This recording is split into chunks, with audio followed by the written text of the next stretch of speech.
The law firms that needed AI the most are the ones benefiting from it the least. And the firms that were already dominant are using AI to pull further ahead than at any point in this industry's history. This is not what anyone predicted, but it is exactly what the data shows. Picture the managing partner of a regional law firm. 80 lawyers, good clients, solid reputation. For 3 years, every conference, every report, every technology vendor has told him the same thing. AI is the great equalizer. The tools that give Magic Circle firms, i.e., London's 5 most elite law firms. Their edge are now accessible to everyone. The legal firm's managing partner invested in the technology. His team started using it. And yet the gap between his firm and the elite firms at the top is wider today than before AI arrived. The reason has nothing to do with his lawyers. It has everything to do with the pricing wall built before he started looking for the door. America's top 100 law firms, tracked each year by the American Lawyer, the industry's most comprehensive annual ranking, generated $178 billion in revenue in 2025, up 13% year on year. Average profits per partner reached $3.59, up 14%. Record numbers in the same year, AI adoption surged across the industry. Law firm technology spending grew 9.7%, the fastest real growth ever recorded in that category. Now look at where that investment is actually landing. Mid-sized law firms now have over 90% of professionals using AI in some capacity, with more than half using it widely. Solo and small practices tell a different story.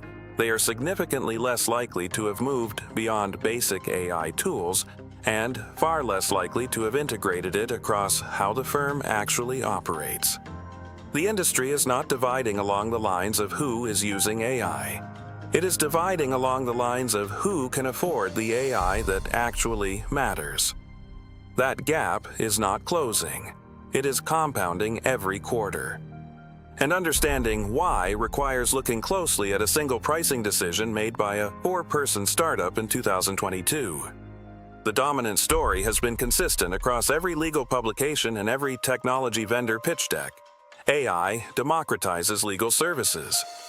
A solo practitioner with the right tools accesses the same research, drafting, and analysis as a 500-lawyer firm. Legal expertise becomes a commodity. The pricing power of elite firms erodes. Clients stop paying $1,000 an hour for work a machine now completes in minutes. It is the argument being made by every legal technology vendor, every law school dean, and every industry analyst covering this space. And it misses one structural fact entirely. The AI tool most responsible for reshaping this market charges some $200 per lawyer per month.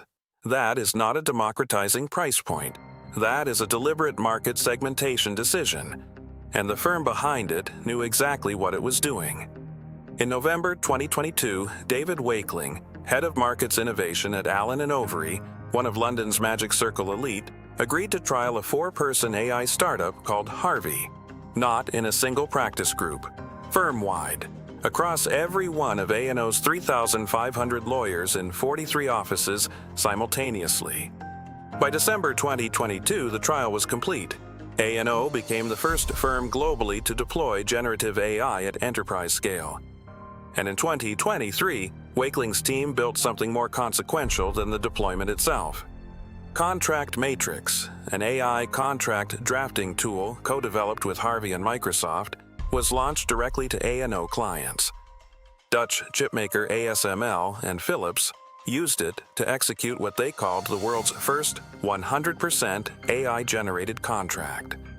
The firm estimated Contract Matrix could trim up to 7 hours off a standard contract negotiation. Over 1,000 lawyers adopted it within weeks. Then A&O began licensing Contract Matrix to clients on a subscription basis, a law firm with a software revenue line, selling the intelligence it built directly back to the market. Now consider the economics of that $1,200 per lawyer per month. A partner at one of America's top firms, billing above $1,000 an hour, generates over $2 in annual revenue. Harvey costs that partner $14,400 per year, under 1% of their billings. The return on investment is immediate.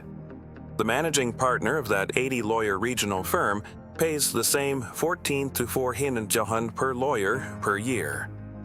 But his lawyers bill at $300 an hour. That is 2.4% of their annual revenue, 3 times the cost burden relative to billings. But the deeper problem is not the price. It is what the price buys. A&O's deployment draws on 40 years of elite firm precedents accumulated across thousands of lawyers and billions of dollars in transactions. The regional firm's deployment starts from zero. Same per-user price, completely different competitive starting point.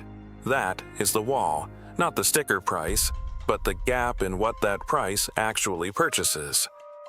Harvey followed the oldest playbook in enterprise software. Salesforce launched at $50 per user per month in 1999, the democratizer, accessible to every business. By 2025, its enterprise edition costs $170. Salesforce now controls 21% of the global CRM market, more than its next 4 competitors combined. The democratizer became the consolidator. Harvey simply started where Salesforce ended up. The legal firm's managing partner invested in AI. But he is not running the same race. He started 40 years behind. So what does the market look like from here? And is there any way through? 3 directions, each a direct consequence of what the A&O story reveals. Scenario 1. The window closing. Mid-sized firms are currently gaining ground, 5% demand growth in late 2025 versus 2% for the largest firms, the biggest gap since the 2008 financial crisis.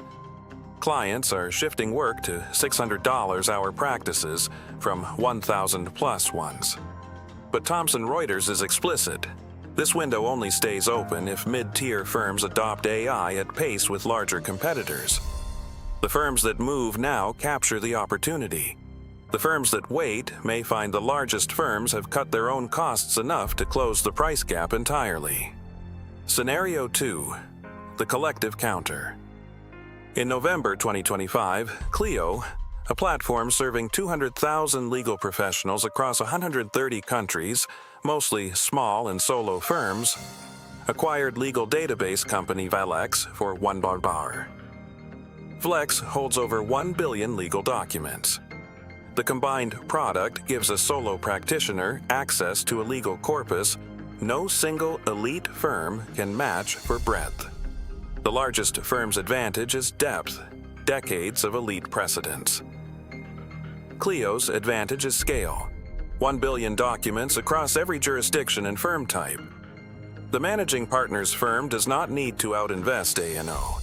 It needs to align with the platform that already has, but only if it moves before the window closes. Scenario 3. The client awakening. 60% of corporate legal teams, the in-house lawyers at the companies paying these firms, report no savings from their outside counsel's AI use. They are paying 2024 rates for work that now takes a fraction of 2024 time. The moment one major company publicly renegotiates its rates using AI productivity data and wins, every corporate legal team has a precedent and a position. That moment has not happened at scale yet, but the data is accumulating faster than most law firm partners realize.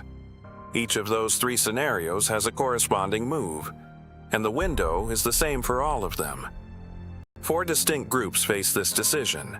The largest elite firms at the top, mid-sized regional practices in the middle, solo and small firms at the base, and in-house legal departments, the corporate legal teams on the other side of the table who are the clients paying all of these firms.